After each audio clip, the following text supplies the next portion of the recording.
Lumière sur Benabar, un indocile heureux comme l'annonce son 9e album avec lequel il est en tournée en ce moment. Tournée des Indociles qui fera étape à Chalon-sur-Saône, salle Marcel Samba ce mercredi 30 mars. À cette occasion, Charlie Chevasson, notre reporter Fréquence Plus, s'est entretenu avec Benabar. Benabar est notre invité. Bonjour Benabar. Bonjour. Alors sur les routes, c'est pas trop difficile en ce moment ? Ah non, au contraire, c'est un plaisir de retrouver la tournée, les routes, les hôtels, le bus.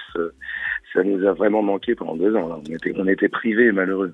Alors c'est quoi un indocile heureux ?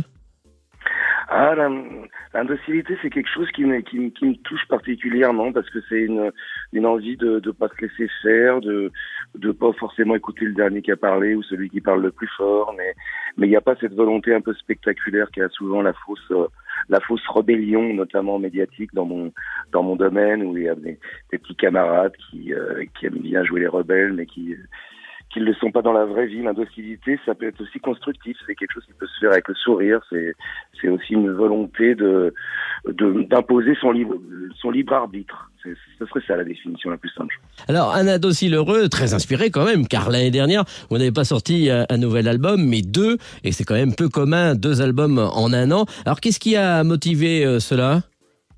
Il y avait des raisons très triviales, l'absence de tournée, malheureusement, à cause du confinement, et puis et ce qui a libéré ce temps-là, qui était d'habitude occupé tout de suite après la sortie d'un album, et là, en effet, plutôt que d'attendre, à vrai dire.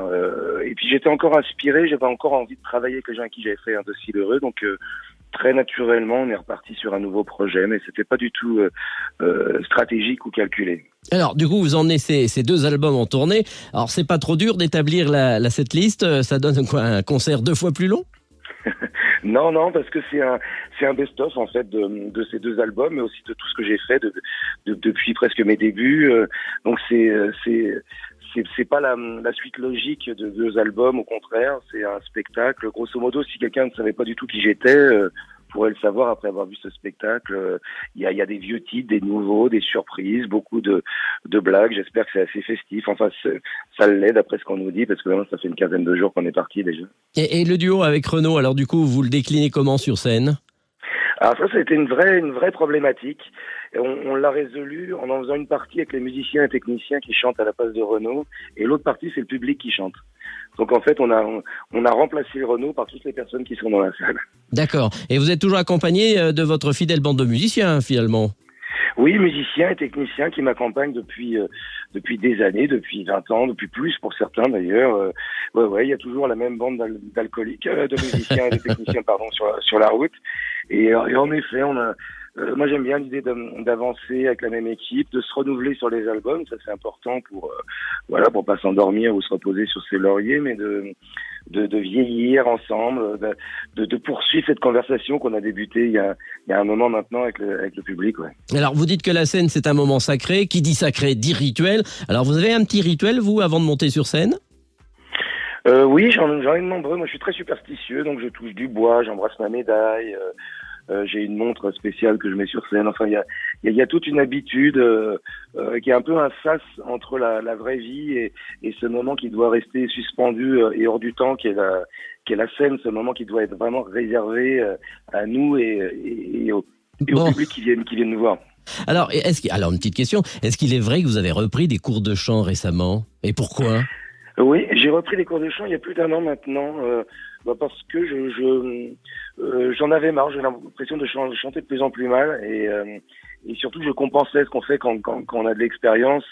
On compense avec des ficelles un petit peu et je me suis dit que c'était bien de pas me laisser aller dans ce sens-là, justement, de se mettre un peu en question et de se poser des questions sur soi-même, sur la façon dont on travaille et puis aussi une volonté de respect du public aussi. J'étais de moins en moins content de ma façon de chanter, donc ça m'ennuyait. Puis ça m'a permis aussi de développer un côté un peu plus interprète que j'ai souvent négligé.